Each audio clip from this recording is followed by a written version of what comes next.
여러분 안녕하십니까. 라스 성공 전략의 김종성입니다. 우리 시장 상당히 좋은 흐름을 보여주고 있습니다. 1850선을 넘어선 상황인데요. 2년 넘게 1850선을 밟지 못했었는데 오늘 만약 이 상태에서 마감이 된다면 2년 4개월 만에 1850선을 돌파하게 됩니다. 오늘 외국인들이 9거래일 연속 순매수 행진에 가담하면서 증시를 주도하는 모습을 보여주고 있습니다. 장중에 개인이 횡설수설하는 모습을 많이 보여주기도 했는데 후반부 들어서 매수 쪽으로 자리를 굳혀나가는 모습을 보여주고 있습니다. 투신권을 중심으로 해서 기관의 매물이 계속해서 나오고 있는데요. 점차 매도 물량도 점차 늘어나고 있는 상황입니다. 오늘 업종별로 살펴봤을 때에는 이 조선업종 상당히 좋은 흐름을 보여주고 있습니다. 이와 함께 건설업종도 좋은 흐름이 나오고 있는데요. 현대건설의 M&A 이슈 때문에 현대과 관련된 이 종목들도 상승을 하고 있습니다. 구체적인 시장 소식 잠시 후에 살펴보도록 하겠습니다. 저희 프로그램에 참여해 주실 분들은 문자 남겨주시면 됩니다. 013-3366-0110으로 현재 보유하고 계시거나 매수를 하고 싶으신 종목에 대한 질문을 남겨주시면 되겠습니다. 시황센터 연결해서 자세한 현재 시황 살펴보도록 하겠습니다. 김보람 아나운서와 함께합니다. 네, 시황센터입니다. 코스피 지수가 4거래일째 연고점을 다시 쓰고 있습니다. 지난 주말 뉴욕 증시가 급등한 영향으로 장중에는 1858포인트까지 오르기도 했는데요. 현재 코스피는 8포인트 오르면서 1855포인트 가리키고 있습니다. 오늘 출발은 10포인트 가까이 오르면서 1856포인트에 출발했습니다. 장 초반에는 1851포인트까지 내려가기도 했지만 오늘 장에서는 1850선이 저항선이 되면서 곧바로 1858포인트까지 몸을 축혀 세웠는데요. 현재는 1850선 중반에서 횡보 움직임 나타나고 있습니다. 수급 상황 살펴보겠습니다. 외국인 쪽에서 9거래일 연속으로 오늘까지 매수 우위를 나타내고 있습니다. 900억 원 정도 사주고 있는 모습이고요. 장중에 매수로 전환한 개인 쪽에서 현재 외국인의 매수 물량을 바짝 따라온 모습입니다. 개인 쪽에서 870억 원 정도 매수 우위가 나타나고 있습니다. 하지만 기관 쪽에서는 투신권을 중심으로 여전히 매도 우위가 나타나고 있는데요. 기관 쪽에서 1,700억 원 정도 팔고 있는 상황입니다. 프로그램 쪽에서는 1,000억 원 넘는 매수 우위가 나타나고 있다는 점 참고하시기 바랍니다. 이어서 코스닥 시장 살펴보겠습니다. 아직까지 빨간불을 유지하고 있는 상황인데요. 현재는 1.6포인트 오르면서 486포인트 가리키고 있습니다. 오늘 출발도 이 부분에서 출발했습니다. 486포인트 출발한 이후에 오늘 장에서는 486포인트와 488포인트에서 좁은 박스권을 형성하고 있는데요. 코스피보다는 지수의 움직임이 무거운 상황이지만 5일선과 60일선의 골든크로스가 발생형성해서 지수는 그 위에서 두 이평선 위에서 가뿐하게 올라와 있는 상황입니다. 현재 코스닥은 0.3% 오르면서 486포인트 가리키고 있는데요. 수급 상황 살펴보겠습니다. 오늘 장 마찬가지로 15거래일째 외국인 쪽에서 매수 우위가 나타나고 있습니다. 175억 원 정도 사고 있는 상황이고요. 반면에 개인과 기관 쪽에서 매도 우위 나타나고 있는데요. 개인이 100억 원, 기관이 25억 원 정도 팔고 있는 상황입니다. 이어서 외환시장 가보겠습니다. 원달러 환율은 4개월 만에 1,140원대로 내려앉았습니다. 주식시장에서 외국인들이 순매수 행진을 이어가고 있기 때문인데요. 당분간 이러한 하락세가 지속될 것이라는 전망이 나오고 있습니다. 현재는 원달러 환율 5원 90전 내린 1,149원 30전 가리키고 있습니다. 이어서 특징 테마주 살펴보도록 하겠습니다. 지수가 연일 연고점 행진을 이어가면서 증권주들이 같이 움직이고 있습니다. 종목들 체크해보겠습니다. 대우증권이 3% 오르고 있습니다. 현대증권 마찬가지로 3%대로 움직이고 있고요. 하나증권과 HNC투자증권이 5%대, 교보증권이 4.6% 오르면서 증권주들 오늘 좋은 움직임 보여주고 있습니다. 이와 함께 조선주들도 강한 움직임 보여주고 있습니다. 조선업의 업황 회복 기대감과 그리고 그동안 저평가되어 있던 밸류에이션 매력이 투자 심리를 자극하고 있기 때문으로 풀이가 됐는데요. 종목들 살펴보겠습니다. 삼성중공업이 오늘 1.7% 오르면서 52주 신고가 다시 쓰였고요. 현대중공업 마찬가지입니다. 대우조선해양 마찬가지로 52주 신고가 다시 쓴 종목이고요. 현대미포조선까지 2.9% 오르면서 장중에 신고가를 다시 경신한 종목입니다. 오늘 종목들은 그룹주들로 같이 움직이고 있는 움직임 나타나고 있습니다. 현대그룹도 살펴보도록 하겠습니다. 현대건설 M&A 이슈가 현대건설뿐만이 아니라 현대그룹주들을 동반해서 끌어올리고 있는 모습인데요. 종목들 살펴보겠습니다. 현대건설이 5.4% 오르고 있고요. 현대중공업 마찬가지입니다. 현대상선이 14%, 현대엘리베이터가 15% 가격 제한폭까지 오르면서 현대그룹주들이 동반해서 강한 모습을 보여주고 있습니다. 마찬가지로 STX 그룹주들도 오르고 있는데요. 조선업황 회복 기대감의 STX 그룹주 같이 움직이고 있습니다. 종목들 살펴보겠습니다. STX가 5% 오르고 있습니다. STX 조선해양이 1%대 상승 움직임 유지하고 있고요. STX 페노션이 4%, STX 메탈이 2.3% 상승 움직임 유지하고 있습니다. 마지막으로 두산그룹도 살펴보도록 하겠습니다. 두산중공업이 열흘째 상승 랠리를 이어가고 있는데 동반해서 함께 움직이는 모습인데요. 종목들 살펴보겠습니다. 두산이 5.8% 급등하고 있습니다. 두산중공업이 3.7% 오르고 있고요. 두산건설 마찬가지로 5%대 오르면서 두산그룹주들이 상승 움직임 이어가고 있습니다. 이렇게 2시 구간 시장 상황 살펴봤습니다. 현재 외국인 쪽에서는 운수 장비 업종에 집중하고 있고요. 기관 쪽에서는 운수 창고 업종 매수하고 있습니다. 지금까지 2시 구간 시장 상황 전해드렸습니다.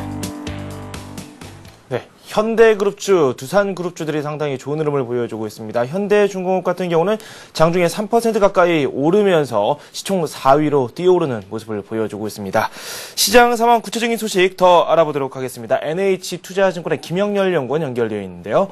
안녕하세요. 네, 안녕하십니까. 네, 징검다리 연휴가 계속해서 이어지고 있습니다. 이 때문에 해외 증시 변수들이 농축이 돼서 우리 증시에 영향력을 행사하고 있는 것 같다는 생각이 듭니다. 분명 증시에 대해서 좀 많이 높아진 것에 대한 부담감을 느끼고는 있는데 그다지 힘겨워 보이지는 않거든요. 어떻습니까? 네, 우선 어떤 상승의 모멘텀은 다소 좀 부재한 상황이지만 어떤 수급의 안정 그리고 어떤 시장 심리가 고무적으로 바뀌면서 전반적인 센티먼트가 살아나는 점이 시장에 긍정적 영향을 주는 듯 보입니다. 특히 주말의 해외 증시의 결과도 오늘 우리 증시 그리고 아시아 증시 전반에 어떤 시장 영향에 긍정적인 영향을 가져다 준다고 볼 수가 있겠고요. 펀드 환매는 계속되고 있는 상황이지만 이와 같은 부분이 어떤 규모 면에 있어서의 강도가 제한됨으로써 전체적인 어떤 매물 공백 현상이 시장에서는 발생되고 이런 부분이 적은 시장 거래량에도 불구하고 지수가 상승할 수 있는데 원인이 되었다라고 볼 수가 있겠고요. 또 지난주 단기적으로 좀 회복세를 보이고 또 주 후반에는 급락세를 보였었던 IT 업종을 대신해서 오히려 업황 회복에 기대되는 업종 등이 강세를 나타내는 대표적으로 조선, 기계, 항공, 증권 업종 등이 해당됨으로써 전반적인 어떤 시장 업종 순환 과정의 변화가 전반적인 어떤 시장 심리를 개선시킨 것이 오늘 시장의 주요 특징으로 볼 수가 있겠습니다. 수급을 지금 살펴보게 되면 기관 쪽에서는 이 투신권을 중심으로서 매물이 계속해서 나오고 있습니다. 하지만 이 외국인들이 우리 증시를 탄탄하게 뒷받침을 하고 있는데요. 수급 전망 그리고 또 환율 시장 이야기까지 한번 나눠보도록 하죠. 어떻습니까? 네. 우선 이번 주는 월말과 월초의 어떤 가교 역할을 하는 어떤 기간인 만큼 집중적으로 발표되는 경제지표의 영향력이 확대될 것으로 보여지고 지난주까지의 동향을 살펴본다면 달러의 약세가 확산되면서 전반적인 신흥시장, 주식시장 등과 같은 비달러 자산에 대한 선호가 강화되는 모습입니다. 이로써 외국인 투자자들의 어떤 매수의 기조는 어떤 그 규모가 크지는 않더라도 매수 기조 자체는 당분간 유지될 가능성 자체가 크고 어떤 환율의 특히 달러의 가치 어떤 변동성이 크지 않는 한 전반적인 어떤 시장의 어떤 환율 시장에서의 영향은 하향 안정화될 가능성 자체가 커 보입니다. 기관 투자자들의 어떤 개인 투자자들의 어떤 펀드 요구에 따른 투신권의 매도세는 여전히 이어질 것으로 예상이 되지만 그에 따른 어떤 강도 면에 있어서는 지난 상반기와 비교했을 때 좀 점진적으로 완화됨으로써 전반적으로 어떤 시장 센티먼트가 냉각되기 전까지는 수급 그리고 환율 시장은 모두 주식 시장에서는 우호적인 영향을 줄 것으로 기대가 됩니다. 네, 하지만 우리 시장에 대해서 조금 더 크게 놓고 봤을 때는 뭐 전기전자 업종이라든지 화학 업종이라든지 뭐 특정 업종을 이끌어갈 만한 그런 뚜렷한 모멘텀이 없는 상황이거든요. 향후 전망은 어떻게 보십니까? 네, 방금 지적하신 것처럼 전반적으로 모멘텀은 부재하고 상당히 작게나마 유동성 랠리가 지속되고 있는 상황입니다. 일반적으로 유동성 랠리가 유동성 랠리의 성격은 풍부한 거래량을 바탕으로 둬야 된다고 볼 수가 있겠지만 현재는 아주 적은 어떤 수급의 영향력이 조금 더 강화된 시장 상황이다라고 볼 수가 있겠고요. 당분간은 어떤 이익 관점에 대한 측면보다 업황 회복의 기대감 또 이에 따라서 가장 크게 수혜를 받을 수 있는 업종의 관심이 가장 우선될 것으로 보여지고 IT 업종은 물론 많이 빠졌다는 것에 대한 공감대는 이미 형성이 되어 있지만 다소 좀 변동성이 확대되는 모습을 나타내면서 조금 급격한 주가의 등락이 반복될 것으로 예상이 되어집니다. 오히려 전반적인 어떤 시장이 5주 연속 상승을 시도함으로써 변동성이 좀 더 확대될 수 있는 가능성이 좀 커져 있다고 볼 수가 있겠고요. 현재로서는 업황 회복이 기대되는 어떤 산업재 섹터, 금융성 업종 등에 대한 관심이 단기적으로 필요할 수가 있겠지만 오히려 변동성이 확대될 경우에는 저베타 종목들에 대한 관심도 점진적으로 가져둘 필요가 있는 만큼 유통주, 통신 관련주에 대해서도 점진적으로 관심을 높여둘 필요가 있겠습니다. 네, 지금까지 NH투자증권의 김영렬 연구원과 함께했습니다. 감사합니다. 네, 감사합니다.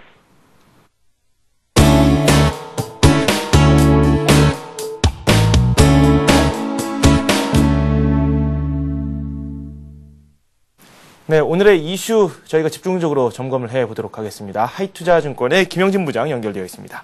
안녕하세요. 안녕하십니까. 네, 이 미국에서 여러 가지 소식이 들려오고 있는데 이 과거에는 이 미국 증시 소식이 좀 바로바로 영향력을 미쳤지만 우리가 연휴 때문에 한꺼번에 몰아서 좀 영향을 받고 있습니다. 우리 증시에 영향이 되고 있죠?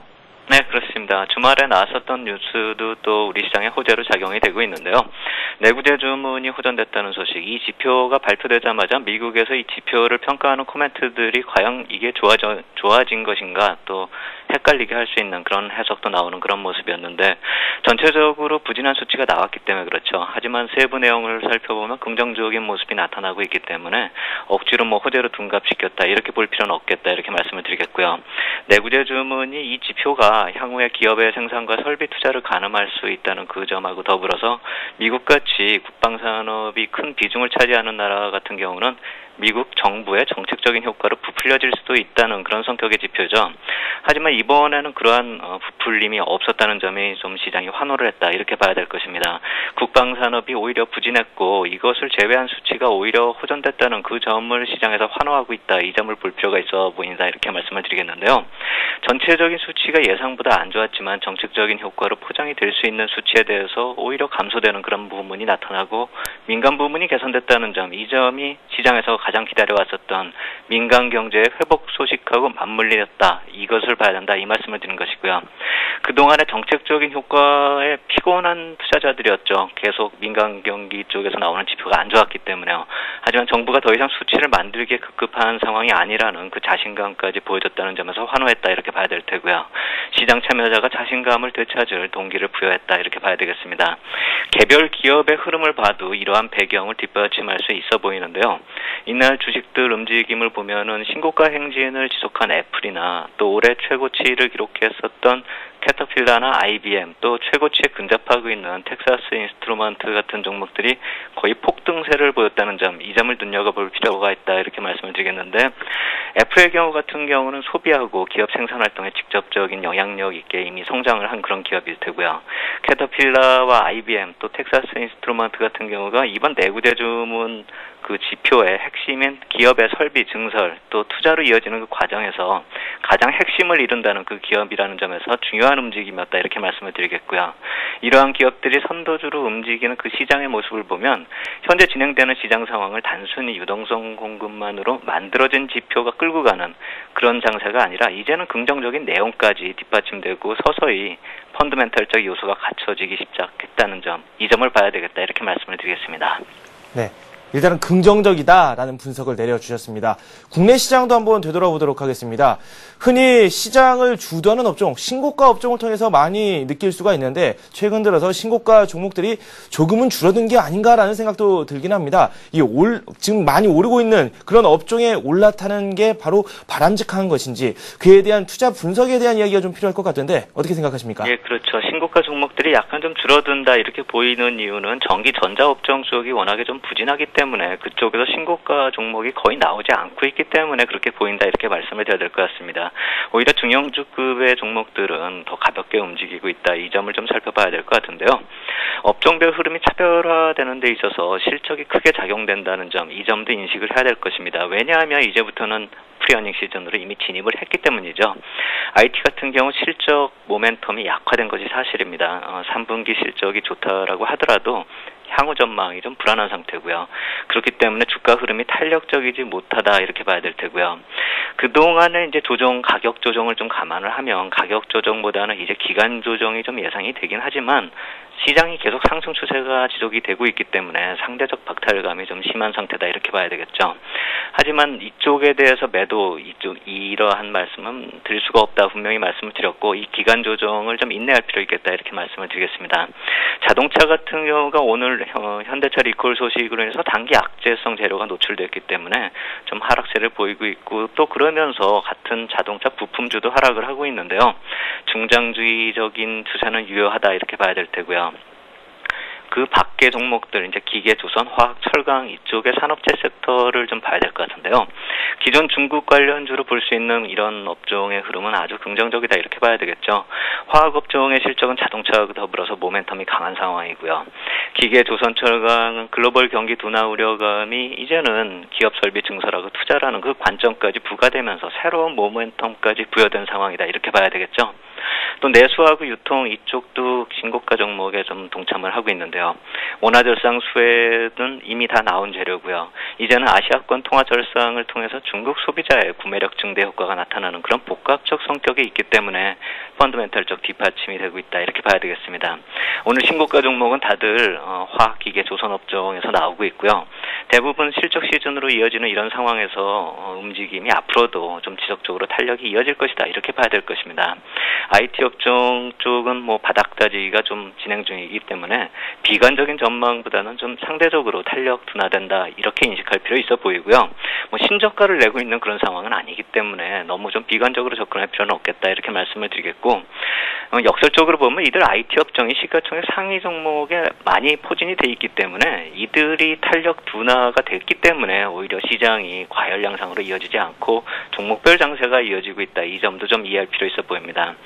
기술적으로 시장을 보면 20일 이격도가 104 정도까지 이제 근접을 하고 있는 그런 상황이기 때문에 약간 좀 과열을 논하기에 조금 이르다 이렇게 말씀을 드리겠고요. 볼린저 밴드 상단 근처까지 진입을 하고 있지만 크게 반락하는 그런 모습이 이어지지 않고 볼린저 밴드 상단 자체도 또 계속 상향 추세이기 때문에 종목별 장세가 강해지는 국면으로 진행이 되고 있고 반락이나 조정은 나오더라도 그렇게 크게 나오지 않을 수 있는 그런 기술적 분석이 기술적 패턴이다 이렇게 말씀을 드리겠습니다. 네, 이제 말씀 중에 기계라든지 조선, 철강 이렇게 이 중국과 관련된 업종 쪽으로 관심이 긍정적이다라는 말씀을 해주셨는데 문제는 투자 시점이겠죠. 뭐 지금이라도 당장 참여해보는 게 좋을까요? 오늘 같은 경우에 지금 정규 통신 쪽으로 이렇게 해서 통신사를 통해서 들어오는 소식은 아닌데요. 중국의 8월 경기 선행 지수가 나와서 이것이 또 호재성 재료로 나올 수가 있는데 이런 호재성 재료가 나온다라고 한다면 또 이쪽에서도 약간의 조정 기미가 보일 수 있기 때문에 오히려 이런 호재성 재료가 노출될 수 있다는 점에서 본다면 한 템포 좀 늦춰 잡을 수도 있겠고요. 단지 이게 조정폭이 좀 크게 나올 것 같이 보이지가 않는 그런 시장 분위기이기 때문에 최소한 신고가를 기록한 이후에 하루 이틀 조정하는 그런 와중에서 그런 타이밍에서 매수 접근이 유효하겠다 이렇게 말씀을 드리겠습니다. 네, IT 업종 쪽으로도 좀 이야기를 해봐야 될 것 같습니다. 이 뉴스 중에 좀 눈길이 가는 부분이 있었습니다. 이 IT 업종이 이 코스피에서 차지하는 비중이 15개월 만에 20% 미만으로 내려왔다. 이런 흥미로운 뉴스가 나왔었는데요. 이 IT 업종이 국내 시장에서 차지하는 비중을 고려했을 때 간단히 넘기기에는 좀 문제가 있지 않나라는 생각이 들어서 제가 질문을 드리는데요.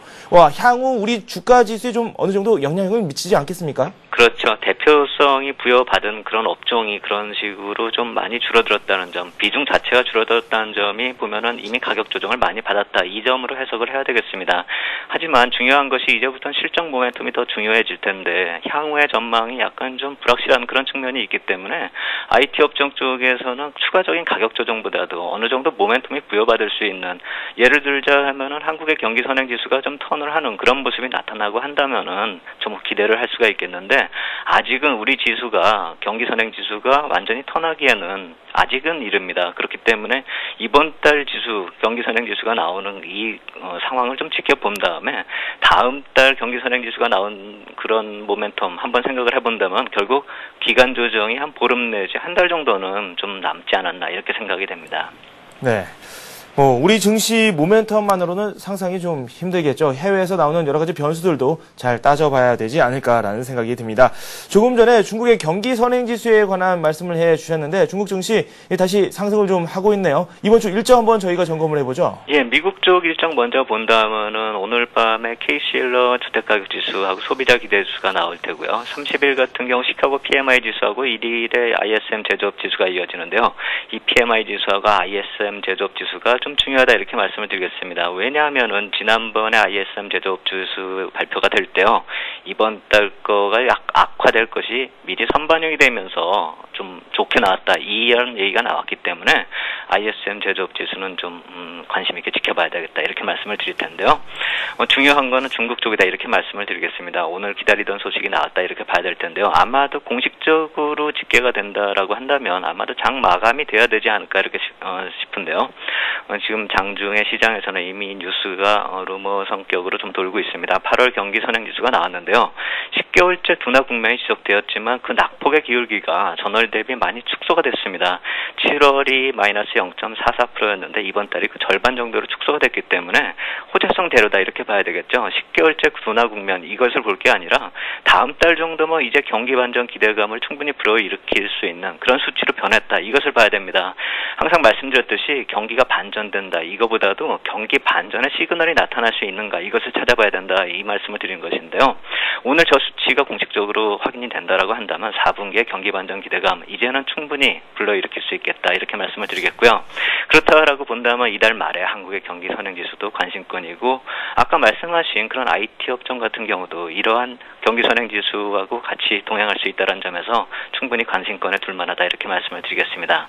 약간의 악재성 일정이 좀 있다라고 한다면 이번 주 중반에 미 국채 입찰 일정 등의 일정이 있는데요.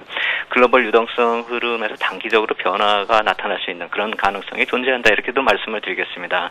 8월 미 국채 입찰 때 약간의 단기 교란 요인이 됐었거든요. 달러 약세 요인이 일시적으로 또 달러 강세가 되면서 이머징 마켓 쪽에서 자금 이탈이 나타났었던 그런 상황이 있었기 때문에 이번 주 중반 정도의 미 국채 입찰에서 나타나는 그 달러 환율과 글로벌 유동성에 대해서는 약간 좀 신경을 좀 써야 되겠고요. 기술적인 측면에서 본다면은 마찬가지로 또 추가 상승 시에 과열권 진입한다. 이 점도 좀 봐야 될 것 같습니다. 단기 투자자의 경우는 일부 이익 실현성 매도 이후에 다시 재매수하는 그런 기회를 탐색해 볼 만하다고 생각이 되고요. 장기 투자자의 경우는 지속 홀드할 그럴 상황이다. 이렇게 말씀을 드리겠습니다. 네. 경우에 따라서 투자 패턴이 좀 달라질 수 있겠죠. 지금까지 하이투자증권의 김영진 부장과 함께했습니다. 감사합니다. 감사합니다.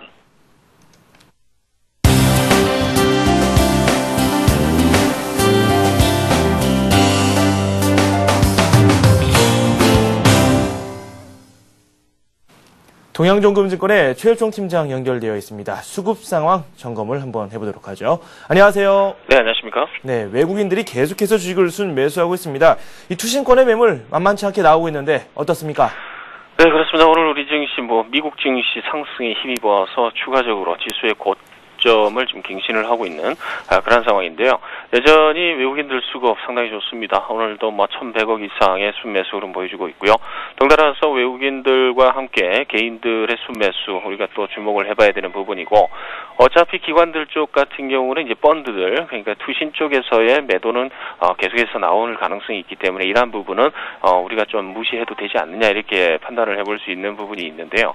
적극적인 매도가 아닌 일단 외국인들 수급과 개인들 수급으로 인한 매수 이러한 쪽이 이제 기관들의 매도를 갖다 커버를 해주고 있는 그러한 상황이기 때문에 전반적으로 우리나라의 경제 상황이라든가 그러한 기업들의 이익들 이러한 부분이 충분히 지금 현재로서는 반영이 되고 있는 상황 아닌가 이렇게 살펴볼 수 있을 것 같습니다.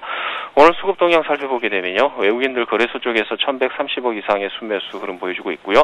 개인들이 579억의 순매수 그리고 기관 쪽에서 1,637억의 순매도 흐름 보여주고 있습니다. 아울러 코스닥 시장 외국인들 183억의 순매수 흐름 보여주고 있고요. 기관 쪽에서는 34억의 순매도 그리고 개인 쪽에서는 100억 정도의 순매도 흐름 보여주고 있습니다. 네, 오늘 조선이라든지 건설 쪽으로 매기가 쏠리고 있긴 하지만 그래도 종목 장세가 계속해서 이어지고 있기 때문에 참 다양한 종목군들의 이 매기가 많이 쏠리고 있거든요. 어떤 종목들 쪽으로 외국인들이 관심을 보이고 있습니까? 네, 그렇습니다. 외국인들이 관심을 가지는 종목들 일단은 흐름 전체적으로 살펴봤을 때는 일단 산업재 중심의 그 매수 이러한 쪽이 좀 눈에 띈다 이렇게 보시면 될 것 같고요.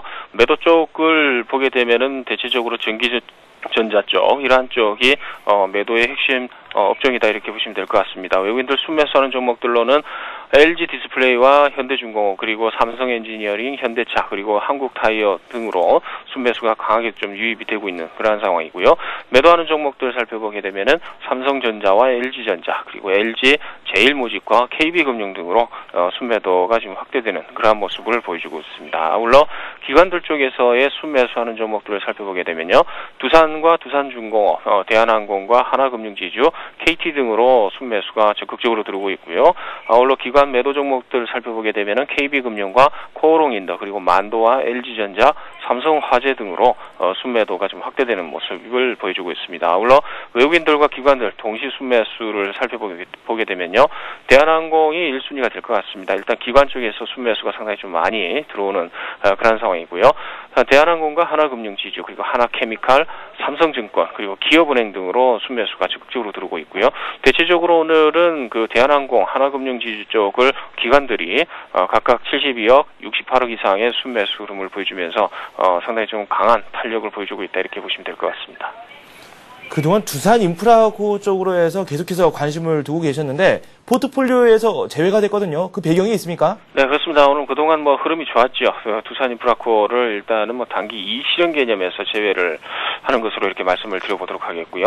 기술적으로는 오늘 갭 상승 이후에 나타나는 이제 기술적인 시세 둔화 이러한 부분이 나타날 가능성이 있겠다라는 판단입니다. 그래서 박수를 칠 때 일단은 떠나야 되는 게 맞지 않느냐 이렇게 봤을 때는 두산 인프라 일단은 단기적으로는 제외를 좀 시켜보도록 하겠고요. 눌림목 조정이 발생을 할 때 그런 시점에서는 다시 이제 재편입하는 쪽으로 이렇게 보시면 될 것 같습니다. 아울러 이제 두산 인프라를 대체할 포트폴리오 신규 종목으로 이제 편입을 해야 되는데요. 3분기 실적 전망 시에 대한 조정 기간이 시작되고 있습니다. 그래서 대부분 애널리스트들이 현 시점부터 해서 각 업종별로 이 종목에 따라서 실적에 대한 조정 이러한 부분을 지금 발빠르게 지금 하고 있는데요. 이익 전망치가 지금 상당히 좀 빠르게 증가하고 있는 업종들에 대해서 외국인들도 마찬가지고 기관들 쪽에서의 매수가 적극적으로 들어온다라는 측면에서 자동차, 화학 등이 이제 상당히 좀 부각이 되고 있습니다. 이러한 업종 같은 경우는 이제 경기 소비재로서 상당히 좀 각광을 받고 있는 부분인데요. 이제 어느 정도 좀 시작이 아닌가 이렇게 판단을 해볼 수 있을 것 같습니다. 이제 애널리스트들이 이제 이 전체적인 이제 실적 부분을 조정을 한 이후에 나타나는 이제 조정 부분을 또 생각을 해봐야 되기 때문에 가격적인 측면에서는 현 시점에서 적극적으로 반영이 될 가능성이 크겠다는 판단입니다. 그래서 이러한 부분을 좀 반영을 시킨다 이러면 중형주 쪽에서 KP케미칼을 한번 말씀을 드려볼 수 있을 것 같은데요. KP케미칼 같은 경우는 많이 올랐습니다. 일단은 이 애널리스트들이 이제 적정 주가다, 목표 주가다라고 말씀을 하는 12,500원 정도에서 13,000원 정도 수준까지 지금 와 있다 이렇게 보시면 될 것 같은데요. 대체적인 흐름 자체는 이제 추가적인 실적에 대한 어느 정도 추가적인 목표가 산정 이런 부분이 좀 더 올라갈 여지가 있다 이렇게 판단을 해볼 수 있을 것 같습니다. 그래서 수급적인 측면을 한번 보게 되면은 이제 외국인들이 12일 연속 순매수를 하고 있습니다. 상당히 좀 강한 매수세를 보이고 있다라는 게 상당히 좀 눈에 띄고요. 당사의 주가 움직임이 이제 한 달 동안 전고점이라고 할 수 있는 13,450원을 갱신한 이후에 눌림목 횡보 조정하는 모습을 계속해서 보이고 있는데요. 전주 금요일부터 해서 오늘까지 일단은 장대 양봉 2개를 만들어주면서 이러한 지루한 횡보 국면을 이탈하는 그런 모습을 보여주고 있는 것이 현재 주가의 특징이다 이렇게 보시면 될 것 같습니다. 이러한 부분에 있어서는 당사의 3분기 영업이익의 전망치 이러한 부분이 시장에서는 288억 정도를 예상을 하고 있었는데 327억 정도의 수준으로 일단은 수정이 될 것 같습니다. 이러한 부분은 예상치보다 13%가량이 이제 높아졌다라는 것이 이제 지금 최근에 주가 장대 양봉을 그리면서 올라가는 그런 부분이 이제 반영이 되고 있는 상황이고요. 이러한 실적 증가 예상은 이제 주력 제품 업황이 상당히 좋습니다. 지금 올해 내로 계속해서 좋을 가능성이 크기 때문에요. 추가적으로 이제 좀 더 목표가가 좀 레벨업이 되는 그런 이제 상황도 연출이 되겠다라는 판단입니다. 아울러 실적 증가에 대한 부분 이러한 부분에 있어서의 지분법 이익 상당히 좀 좋습니다. 그래서 해외 자회사의 지분법 이익이 크게 늘어나는 모습을 보여주고 있는데요. 이러한 부분이 현재 KP케미칼의 주가 상승의 모멘텀이다 이렇게 보시면 될 것 같습니다. 차트를 보시면서 매수가 목표가 그리고 손절가를 한번 알아보시겠습니다. 보시겠는데요. 일단은 뭐 이렇습니다. 오늘 갭 상승한 이후에 장대 양보 고가를 갱신을 했습니다. 13,800원 고가를 갱신한 이후에 지금 눌림목 조정을 살짝 보고 있는데요. 일단은 매수가는 추격 매수를 자제하는 측면에서 12,500원에서 13,000원 부근까지 일단 보도록 하겠습니다. 그리고 목표가는 올해 예상의 그 EPS가 한 1,552원 정도 나오는데요. 만약에 시장 예상보다 조금 업을 해서 실적이 나오게 된다 이러면 EPS는 현재 그 예상 EPS보다는 조금 올라갈 것으로 이렇게 판단해 볼 수 있을 것 같습니다. 그래서 EPS 대비로 해서 PER 10배에서 11배 정도로 적용했을 때 16,000원 정도를 일단은 목표가로 산정을 해보도록 하겠고요. 손절 라인은 이렇게 보겠습니다. 12,000원이 무너지게 되면은 일단은 손절하시는 걸로 이렇게 말씀을 드려보도록 하겠습니다.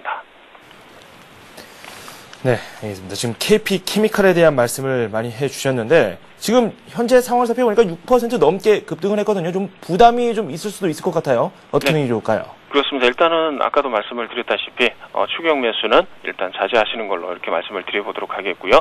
12,500원에서 13,000원까지 분할 매수를 하셔도 충분하겠다라는 판단입니다. 추격 매수는 좀 자제하라라고 다시 한번 강조를 해주셨습니다. 동양정금증권의 최일종 팀장과 함께했습니다. 감사합니다. 감사합니다.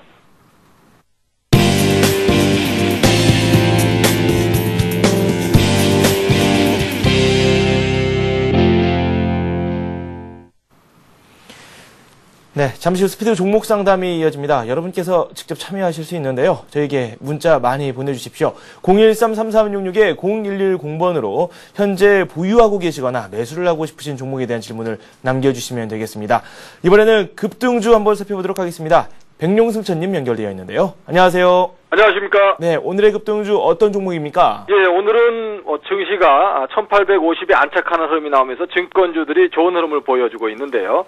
그 중에서도 현대증권을 말씀을 드리고 싶습니다. 현대증권은 현대건설의 매각 관련해서 현대상선과 현대엘리베이터가 현재 상한가까지 진입하는 흐름이 나오고 있는데요. 현대그룹에 속해 있으면서 현재 좋은 흐름을 보여주고 있다는 점에서 향후 현대건설을 매각한 이후에 지분관계라든가 이런 부분이 시장에 관심을 가질 거로 예상되고 있기 때문에요. 말씀을 드리겠고요. 특히 2분기에는 실적 호전도 기대되는 그런 국면이 전개될 것으로 예상된다는 점에서 주목을 해야 되지 않나 생각되는데요. 차트를 보면서 말씀을 드리겠습니다. 차트상으로는 직전 고점대를 한 방에 돌파하면서 갭 상승을 오늘 하면서요. 매물을 완전히 잠재우는 이러한 모습이 나오면서 추가적인 상승 가능성이 높아지는 이런 흐름으로 가고 있다는 말씀을 드릴 수 있겠고요. 현재 월봉상 보신다면 중요한 직전 고점 19,000원 정도가 되겠고요. 이 부분을 1차 목표로 잡으시고 한번 공략을 해보시는 전략이 좋겠다는 말씀을 드리고 2차 목표치는 한 25,000원 정도 2007년 고점은 33,000원까지 간 적이 있었는데요. 한 25,000원까지 2차 목표 본다는 말씀을 드리겠고요. 일봉상으로 본다면 현재 갭을 뜬 구간 16,200원의 지지는 필수적이라는 점에서 이 16,200원을 지지라인으로 설정해보고 분할 매수 전략으로 대응하실 것을 말씀을 드리겠습니다. 지금 지금 손절가와 비교해 봤을 때 그 폭이 그다지 크지는 않거든요. 오늘 좀 많이 오른 감도 있기도 하고 매수가로 제시해 주신 가격보다 약간 내려와 있긴 한데 지금 현 시점에서 매수를 하는 그런 기회로 가져보는 것도 좋을까요? 예, 오늘 5분 봉상 보시면 16,500원에서 600원 사이에서 하루 종일 횡보하는 모습을 보이고 있다는 것은 특별한 어떤 세력들이 사주고 있다 이렇게 볼 수 있기 때문에 16,200원까지 밀릴 가능성이 별로 없다는 말씀을 드리겠고요.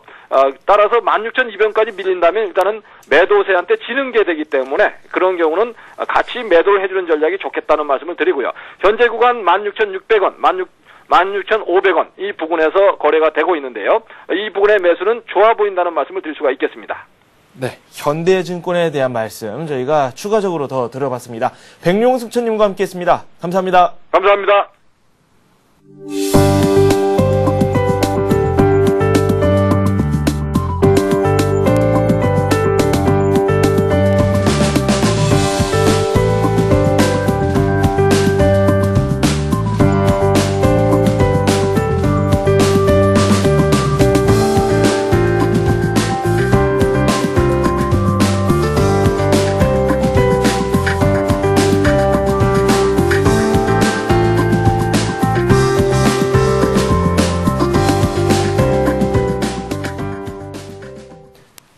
네, 스피드 종목 상담 시작하도록 하겠습니다. 문자가 지금 하나씩 도착을 하고 있습니다. 여러분께서 직접 참여하실 수 있습니다.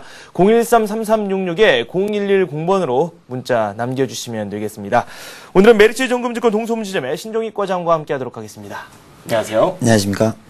1850을 넘어섰고 지금 또 화면을 보니까 1860선을 또 노리고 있거든요. 우리 증시 상승세가 계속해서 이어지고 있는데 향후 전망이 어떻게 되는지 그 부분도 상당히 궁금하고 지금 3분기 어닝 시즌이 코앞으로 또 다가왔습니다. 뭐 거기에 대비해서 어떤 업종을 중심으로 해서 한번 선침해 보는 게 좋을지 그에 대한 말씀 한번 들어보도록 하죠.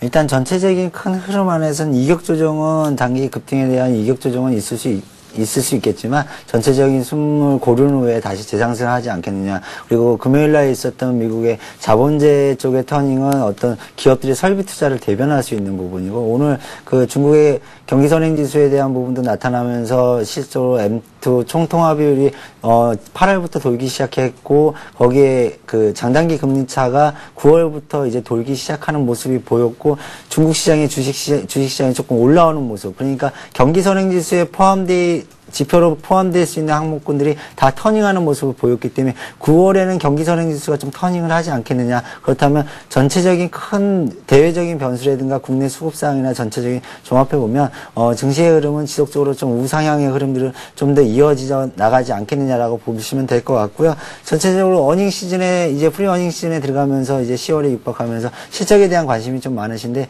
이렇게 딱 압축해서 말씀드리겠습니다. 제가 추석을 보내기 전에 조선기계 금융에 좀 집중하자라고 말씀을 드렸었는데 지금의 그 좀 강한 종목으로 거기에 어닝이 좀 포함되어 있는 환율 하락, 원화 강세 수혜주다라고 표현하면 좀 맞을 것 같은데요. 네. 원화 강세 수혜주에 대한 부분과 어닝이 겹치는 종목을 좀 눈에 초점을 맞춰보자라고 말씀드리고 싶습니다. 오늘 대한항공 같은 경우나 아시아나항공이 굉장히 큰 상승을 보여주고 있는데 골드만삭스가 지난주에 환율에 대한 부분을 1,100원으로 워낙 강세의 전망을 1,150원에서 좀 하향 조정하는 모습을 보여줬습니다. 그렇다면 전 세계 환율의 시장이 좀 어지럽죠. 뭐 각국의 뭐 그 환율에 대한 동향이 일부 엔화나 달러나 좀 어지러운 시장인데 지금 미국의 그 어떤 6주 후에 FOMC에 다시 나타날 수 있는 양적 완화 정책에 대한 부분들을 강하게 피력을 하고 있고 일본도 피력을 하고 있기 때문에 전체적인 시장의 흐름에 대한 부분은 원화 강세는 지속적으로 좀 이어지지 않겠느냐라고 보시고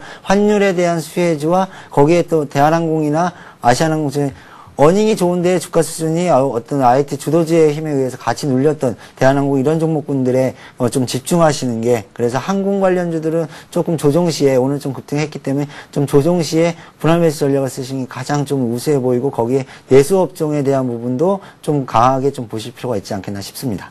뭐 기계 대표로 한다면 뭐 두산 인프라코를 드릴 수 있을 텐데 오늘 상승세 괜찮거든요. 몇 번 말씀도 해주셨어요. 기계 업종 어때요?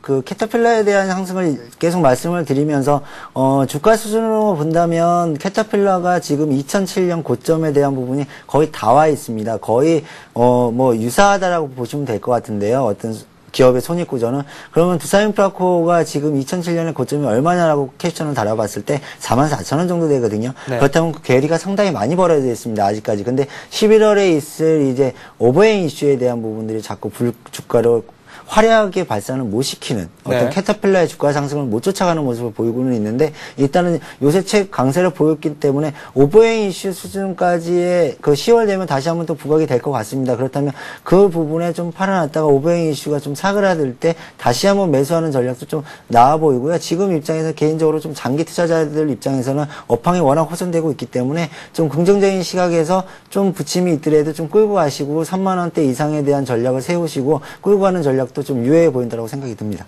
일단 뭐 단기적으로 봤을 때는 10월 이후가 가장 적당하다. 네, 이렇게 받아들여도 되겠네요. 이렇게 업종 전망까지 한번 저희가 들어봤는데요.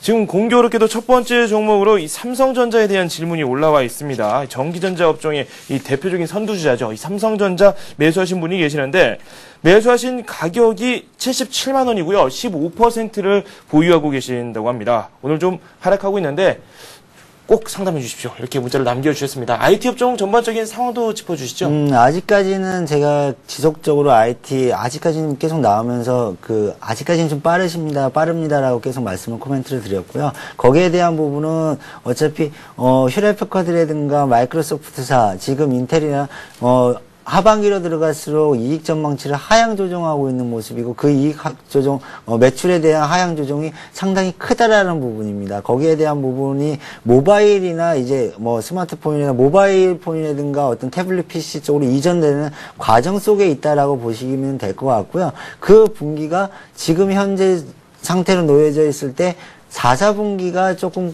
어떤 3, 4분기 피크 이후에 4, 4분기가 좀 숨고르기가 되지 않겠느냐. 그리고 내년 1, 4분기의 그 격동기에 내년 1, 4분기 정도가 다시 한번 돌아서는 터닝 포인트가 되지 않겠나 싶습니다. 그렇기 때문에 하반 경직은 지수 상승과 맞물려서 뚜렷하겠지만 어떤 전체적인 큰 흐름은 IT 안에서는 조금 어떻게 보면 주가는 올라가는데 계속 갇혀져 있는 모습으로 좀 답답한 모습을 좀 보일 가능성이 높아 보입니다. 그렇기 때문에 매수 시점보다는 좀 더 포지션이 좀 많이 있으신 분들은 포지션을 좀 줄이는 전략 이 맞는 것 같고요. 거기에 맞는 전략에 지금 움직이고 있는 종목군들이 좀 발빠르게 중국 관련주라든가 아까 제가 새롭게 말씀드린 업종이라든가 이런 종목군들의 좀 포트폴리오를 좀 다변화하시는 게 좀 더 효과적인 전략이다라고 보여지고요. 77만원 15% 정도 갖고 계시는데요. 지금 현재로 봤을 때는 박스권 하단 테스트를 지금 하고 있는 과정인 것 같습니다. 삼성전자 다 아시다시피 업황하고 똑같이 움직이는 종목입니다. 그렇기 때문에 지금 현재로 봤을 때는 15% 비중이시니까 그렇게 크지는 않으십니다. 그렇기 때문에 그렇게 손절에 대한 부분을 고려 안 하셔도 된다라고 생각이 들고요. 네. 일단은 단기적으로 봤을 때는 74만원 앞에 박스권 하단 부분이 이탈하면 조금 단기간 더 어려워질 가능성도 있습니다. 그렇기 때문에 74만 원의 손절가를 놓으시고요. 단기적으로 봤을 때는 지금 사신 가격대 정도에서 조금 더 IT 모멘텀이 좀 긍정적으로 뉴욕 시장도 IT 관련들의 반등들이 나타나고 있기 때문에 그 반등에 의해서 힘이 나타난다면 80만 원 못 가는 한 79만 원 정도 수준 정도에서 일단은 좀 비중을 좀 줄여주시는 게 제가 보기엔 개인적으로 팔았다가 다시 다른 종목으로 좀 옮겨 타시는 게 좀 더 효과적인 전략이다라고 보여집니다. 되도록이면은 향후를 좀 기약하는 게 좋겠다라는 말씀을 해주셨고 기다리시겠다면 79만 원 선에서 매도하고 나오시는 전략에 대한 말씀을 해주셨습니다. LG전자 쪽으로도 질문이 올라왔는데 앞에서 말씀을 해주셨잖아요. LG전자 지금 매수 타이밍은 아니다 이렇게 생각하십니까? LG전자 CEO 변경에 따른 R&D 투자의 활성화가 있을 것이다. 거기에 대한 부분 그리고 스마트폰이라든가 이런 부분들의 어떤 CEO의 교체를 해서 좀 공격적인 그 투자로 인해서 좀 더 긍정적인 시각으로 볼 수 있겠다라는 내용들도 많이 나오고 있습니다. 근데 개인적인 생각은 아직까지 그 불확실성을 해소하는 CEO 교체로만큼 만은 해결되기 어렵다라고 보여집니다. 그렇기 때문에 개인적으로 아직까지도 이 종목의 하반 경직은 뚜렷하지만 매수 관점에서 보시는 건 좀 어렵다라고 보여지고요. 네. 좀 장기적으로 봤을 때 하반기에 스마트폰이 근처에 출시 예정이고 좀 더 매출에 대한 부분이 가시화될 때 좀 사도 늦지 않을 것이다라고 보여집니다. 그렇기 때문에 상대감에 박탈감은 주식시장이 올라가는데 내 주식이 수익이 안 나고 그대로 멈춰 있으면 상대적인 박탈감이 더 심하거든요. 네. 그렇기 때문에 그런 부분들을 좀 고려하실 필요가 IT 업종에서 좀 있다라고 보여집니다. 그렇기 때문에 매수에 대한 부분은 좀 더 신중하게 생각하실 필요가 있겠다라고 생각이 듭니다. 그렇기 때문에 지금 매수의 의견보다는 차라리 10만 원대 올라가서 모멘텀이 보였을 때 그때 매수하시는 게 단기적으로나 장기적으로도 봤을 때 조금 더 긍정적인 전략이지 않겠나 싶습니다. 네. LG전자 말씀까지 한번 들어봤습니다. 이번에는 현대중공업 쪽으로 한번 저희가 질문을 드릴까 합니다. 이 조선업종이 상당히 좋은 흐름을 보여주기도 했고, 현대가 관련해서 또 이벤트가 하나 있었죠. 현대중공업 매수하신 분께서는 30%를 보유하고 계시고요. 14만 9천 원에 매수를 하셨다고 합니다. 목표가를 좀 제대로 세워주세요. 이렇게 문자를 남겨주셨습니다. 1267님께서 올려주신 현대중공업 저희가 살펴보도록 하죠. 1차적으로 그렇게 보여집니다. 제가 지지난주 관심 종목이었나 그랬던 것 같은데요. 그래서 이제 제 목표가는 1차적으로 도달을 했고요. 거기에 대한 부분에 목표가 실현을 한 부분이 있는데, 좀 길게 놓고 봤을 때 수급적인 부분이라든가 어떤 기업의 펀더멘탈, 현대중공업, 중공업 중에, 조선주 중에 현대중공업은 누누이 말씀드리지만 좀 다릅니다. 사업 다각화에 대한 부분들을 현실화 나 있고 어떤 그 기업들의 실적에 도래하는 부분들이 좀 그 포트폴리오 구성이 좀 잘 돼서 위기를 잘 탈출한 기업이다라고 보여지기 때문에 주가는 상당히 긍정적이다. 뭐 태양광이라든가 전체적인 그 조선 부분도 업황에 호전되고 있는 모습들, 그런 전체적으로 긍정적이다라고 보여지고요. 1차 단기 트레이딩 안에서는 조금 중장기적으로 보시는 것 같습니다. 목표 매수가가 워낙 낮으시기 때문에 좀 장기적으로 보시는 것 같은데, 지금 현재 봤을 때는 1차적인 목표가 40만 원까지도 끌고 가볼 자신이 있다라고 보여집니다. 그렇기 때문에 좀 길게 봤을 때 40만 원을 좀 놓고 보시고요. 일봉상 보시고 좀 이런 부분들은 그러니까 목표가 이익 실현에 대한 부분들도 상당히 중요합니다. 비중을 말씀을 안 해주셔서 15%. 15%. 30%면 지금 현재 올라가는 목표가에 대한 부분들은 공격적으로 지금 단기적으로 봤을 땐 공격적으로 올라왔기 때문에 35만 원 수준 정도에서는 이익금만큼만 줄이십시오. 이익 퍼센트가 굉장히 높게 나셨기 때문에 퍼센트율이 이익금 비중만 놓고 그러면 거의 원금 수준의 이상이 될 것 같거든요. 그렇죠. 그렇다면 이익 수준만큼만 딱 버리시고요. 그 다음 원금만 들고 40만 원까지 들고 가시는 전략이 좀 더 효과적으로 보여집니다. 그렇기 때문에 지금 현재 뭐 크게 봤을 때는 30만 원이 다시 이탈하면 안 되는 가격대지만 지금 현재 그 중장기적으로 이익 보신 금액만큼만 줄이시고 나머지는 40만 원까지 끌고 가시는 전략이 좀 더 마음도 가볍고 전체적으로 길게 볼 수 있는 모멘텀을 투자 전략이 될 수 있습니다. 그렇기 때문에 단기적으로는 그 나머지 주식도 우상향 안에 21선이 크게 주식이 40만 원까지 올라가려면 22선이 꼭 계속 우상향하겠죠. 그렇다면 그 22선의 이탈가가 마지막 매도가다라고 생각하시면 될 것 같습니다. 워낙 고생을 좀 많이 하셨을 것 같습니다. 물론 뭐 많이 하락하지는 않았을 것 같은데 그래도 1년 넘게 쭉 가지고 오신 그 성과를 최근 거두고 계십니다. 현대중공업에 대한 말씀을 들어봤고요. 이번에는 평산 한번 살펴볼까 합니다. 평산 매수하신 가격이 22,000원이고 30%를 보유하고 계십니다. 저희가 조선업종을 이야기하면서 또 이와 연관 있는 풍력 관련주라고 할 수 있겠죠. 정확히 말하자면 관련 산업이라고 말씀드릴 수 있을 텐데 지금 평산 같은 경우는 오늘 좀 주가가 좀 부실하고 최근 차트도 하향하고 있거든요. 네. 제가 성광밴드도 한번 추천드린 적이 있었는데 관심 종목으로 말씀드린 적이 있었는데 단조업체들이라고 할 수 있는데 대부분 태웅이라든가 평산 이런 종목군들의 용연비엠 이런 종목군들이 가장 핵심적인 키워드는 단조업체 중에서도 여러 가지가 좀 조선이라든가 기자재 업종이나 플랜트 이런 쪽의 단조업체들이 여러 개 공급하는 기업이 있거니와 평산같이 풍력발전기가 주력인 회사가 있습니다. 그러니까 타워플랜이나 베어링이나 이런 거를 주로 만드는 회사인데요. 풍력 쪽의 매출이 거의 포커스가 다 몰려 있습니다. 근데 풍력적으로 보면 지금 현재 신규 수주도 좀 개선되는 모습이 좀 안 보이고 있고요. 아직까지는 가격 단가의 부분도 매수자 위에 있다라고 보시면 될 것 같습니다. 그러니까 아직은, 많이 신규 수주가 안 나타나니까 설치하는 쪽이 더 단가를 결정하는 힘이 더 세다라고 보시면 이익도 안 나고 매출도 안 늘어나는 구조가 지금 평산이 그래서 주가가 좀 고전하고 있는 양상입니다. 그렇기 때문에 주가 수준에 대한 부분은 제가 생각하기에 3, 4분기, 4, 4분기 다른 단조회사들 좀 포트폴리오가 다양화되어 있는 기업들은 많이들 올라오고 있지만 평산은 4, 4분기까지도 좀 어려울 것 같습니다. 3분기도 많이 어려웠기 때문에 4, 4분기까지도 어려울 것 같고 내년이나 돼야지 좀 더 주가의 모멘텀이 발생할 것 같습니다. 그런데 지금 현재 평산의 주가는 22,000원에 사셨기 때문에 주가 수준 지금 수준에서 손절에 대한 의미는 없으실 것 같고요. 좀 내년까지 이렇게 말씀드리면 좀 죄송하지만 좀 잊어보자. 주가를. 주식을 보지 말고 좀 잊어보자라고 이런 종목군들은 내가 아예 관심 종목에서 뺐다가 신문기사에 평산이 좀 올랐구나 그때 다시 한번 보자라고 말씀을 드리고 싶습니다. 이 가격대의 손절에 대한 부분은 좀 의미가 없어 보이기 때문에 지금 현재 수준은 그렇게 말씀드리는 게 그리고 앞으로 성장성이나 풍력이나 이런 부분들이 성장성이 없는 기업들이 아니기 때문에 좀 더 긴 모멘텀을 가지고 좀 잊고 지내보자라고 말씀드리고 싶습니다. 앞에서 현대중공업 차트 보셨죠? 무섭게 올라왔습니다. 이 평산도 조금 더 인내를 하시고 지켜보시는 게 필요할 것 같습니다. 워낙 많이 하락한 탓도 좀 있기는 하죠. 이번에는 유진테크 살펴볼까 하는데요. 유진테크 매수하신 가격이 13,100원이고요. 10%를 보유하고 계신다고 합니다. 오늘 낙폭이 좀 크게 나오고 있습니다. 손절가를 좀 알려달라고 하는데요. 어떻게 보면 좋을까요? 그냥 쉽게 유진테크 말씀드리도록 하겠습니다. 반도체에 대한 부분을 만드는 회사인데요.